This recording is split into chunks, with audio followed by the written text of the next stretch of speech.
Acquiring new skills used to be very complex, but it has been simplified by 4-level solutions through the Academy platform. Academy is a training tool that offers you the opportunity to take the next step towards your personal and professional goals. With Academy, you can turn any room in your house into a classroom. Academy helps you to access the latest training catalog and offerings from IBM, Microsoft, Oracle, Cisco, CompTIA, VMware, and many more. Access to course materials, best practices and labs, career guide, and staying up to date with certifications. Want to know more about Academy or have training requirements? Please send an email to training@4levels.co.za or call 011-848-6229. With Academy, you are definitely owning your present and empowering your future.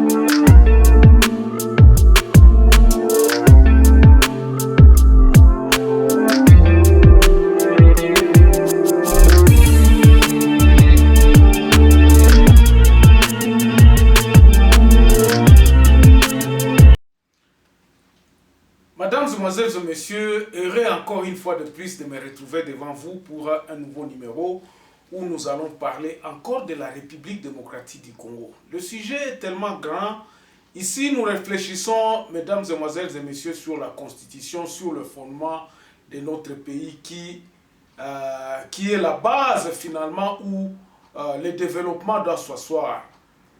Bandeko soki mboka na biso eza evandite na toloba na mibeko evandite na ba structure moko oyo eza ko permettre unité nationale, eza ko permettre que batu ba se retrouver nation congolaise et ko kendeka na bulu yeke kaka. Alors na batu nyonso tu oyo baza ko ya ko prôner que non tozo sala mboka oyo toko sala boye na kati ya ba conviction na biso nous ne retrouvons pas. C'est-à-dire quoi? C'est-à-dire que même l'intellectuel, on ne touche pas sur le fond. Lelo na émission lelo tokomeka kolobela importance ya identification na kati ya nation. Et c'est là où nous pensons que l'identification c'est une pièce maîtresse où il fallait qu'on poser avant que to makamususu ebanda ko salema. Si le Congolais n'est pas identifié, et l'Okomoko est Kosalema Kate. Donc aujourd'hui, nous allons parler des effets positifs, il y a identification nationale. Avant d'aller un peu plus loin, nous allons prendre les grands titres à la une des journaux qui paraissent ce matin sur Internet. Et puis, nous reviendrons tout de suite après. Excusez-moi. Voici les grands titres à la une des journaux qui paraissent ce matin sur Internet. Nous commençons par élection.net. Rwanda, début de la rencontre Paul Kagame, Félix Tshisekedi à Rubavu. 169 filles violées et engrossées dans le territoire de Lubero. On passe sur actualité.cd. Rwanda, toujours Félix Gisenyi. Et puis Beni, des centaines d'écoliers expriment leur soutien à l'armée en apportant de vivres et non-vivres aux militaires à Mutwanga. Et puis pour Denis Kambaï, il y a des confessions religieuses plaintives. Après chaque cycle électoral, il faut penser à confier au ministère de l'Intérieur la tâche d'organiser les élections. Congo profond, RDC et Génie Chikapawa Mulumba, tante paternelle du chef de l'État, décédé à Johannesburg. Jacques Chimbombo Osimukuna, l'aumônier de Mobutu, n'est plus. On va sur 7 sur 7. Lualaba, la société civile invite Mardochène Sélé à cesser de ternir son image. Sidou Bangui, 2 membres de coordination du péage routier suspendus pour détournement des derniers publics. On va terminer par Radio Okapi. 2 grands titres, Covid-19, Kindu, ONG Didis, distribue des kits préservatifs. Et puis... Lualaba, le gouverneur intérimaire accusé d'entretenir les tensions et les divisions. Ça, c'est le député Chimboj. Merci, on se revoit demain dans un nouveau numéro. Au revoir. Mesdames, Demoiselles et Messieurs, makambo eza koleka na Kinshasa eza kaka kotourner à rond. C'est pour cela que Moko nga pe na monaka na s'ingérer na ba polémique wana te parce que eloko oyo selon ma conviction que biloko wana nyonso eza koleka wana c'est comme ba douleur et enfantement ya mwasi azolinga bota.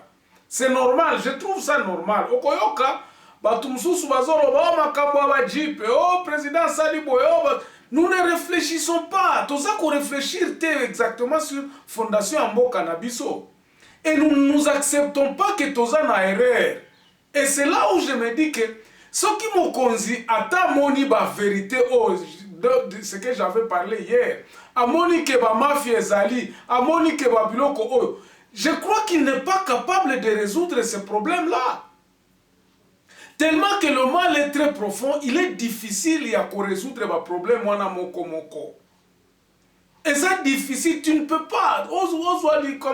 Il y a Est, on autosili ça Est pour mandat ici là. Non, tu n'auras rien fait. Et puis donc solution est. C'est ce que je dis que il faut penser juste. Je crois que pour ça pouvoir. Conquérir le pouvoir, que c'est maintenant là qu'il faut commencer à réfléchir. Il y a un problème en Mboka na biso ezali wapi. Alors, seulement nanga lelo na kubandela ngo na toza na cadre moko awa en Afrique du Sud. Prenons un exemple en voie de développement. Na ba mboka mike o eza ko entouré awa na kati ya SADC. Ok na Swaziland, ok na Lesotho, ok na Botswana, ok na Namibie, tu peux aussi aller au Zimbabwe, na Malawi, et je crois aussi la même perspective est la Tanzanie. Na ba pays à SADC, ils sont organisés. Le fondement est quoi quand tu arrives dans ce genre de ce pays? Okokuta, awa spécialement, bon, awa Nazali. Et je sais que c'est comme ça en Europe.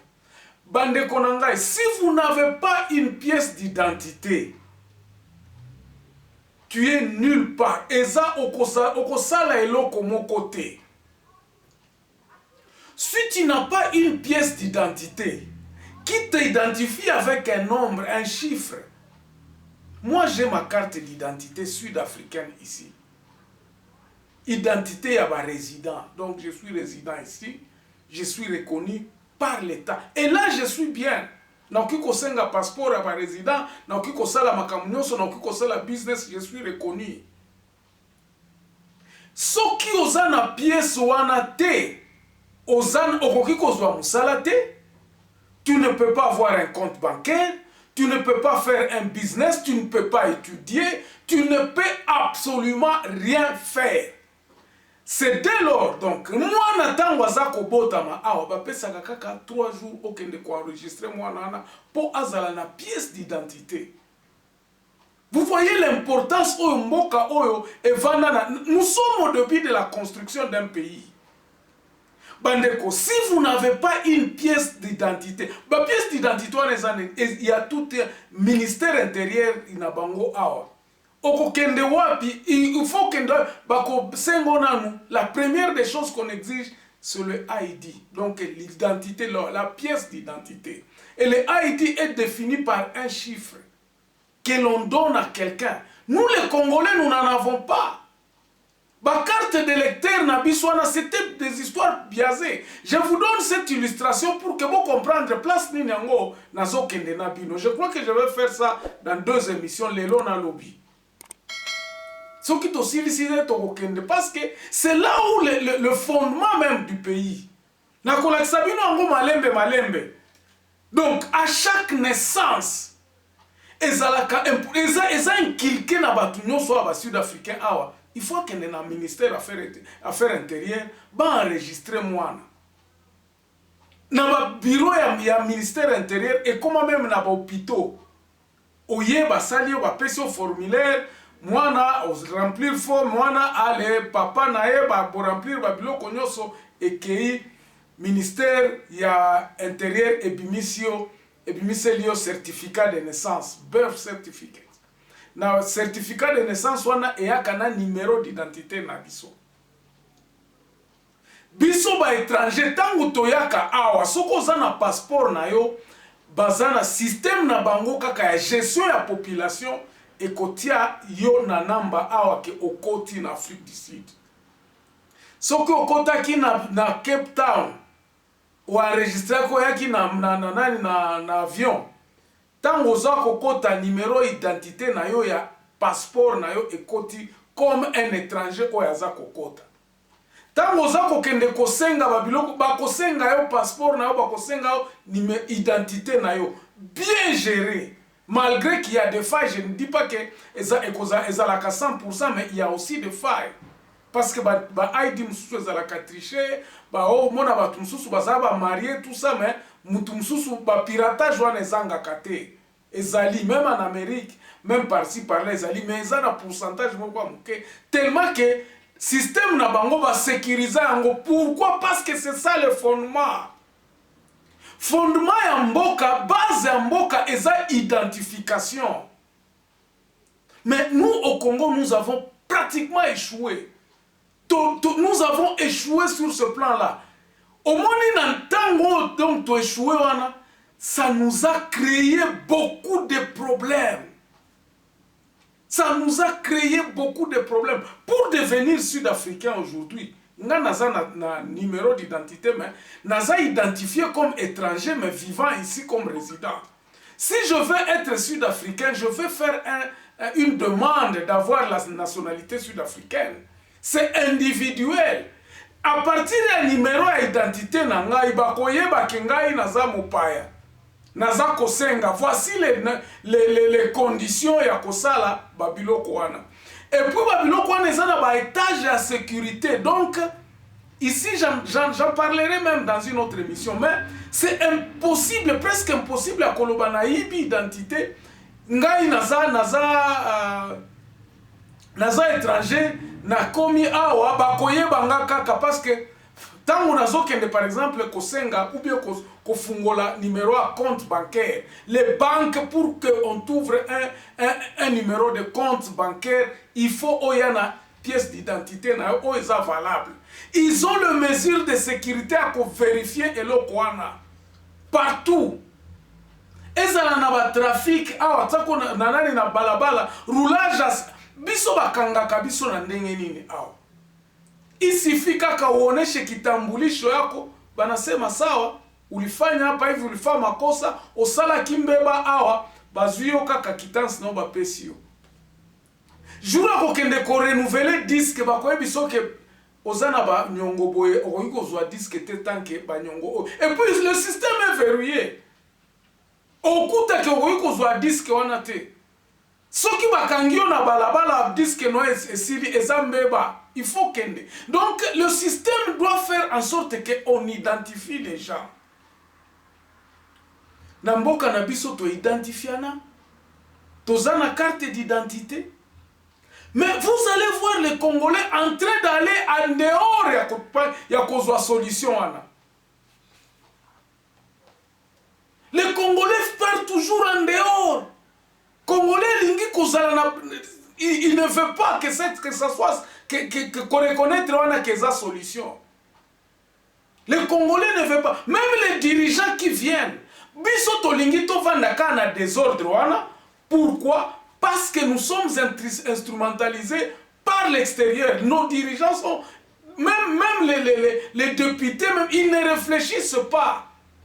Mutuna mutua bundaka kandenge tozali. D'ailleurs aujourd'hui, si en 2011 on avait carte d'électeur, je crois en 2006, nous sommes jusque là dans ma carte d'électeur qu'on ne peut même pas vérifier vérifier que ça...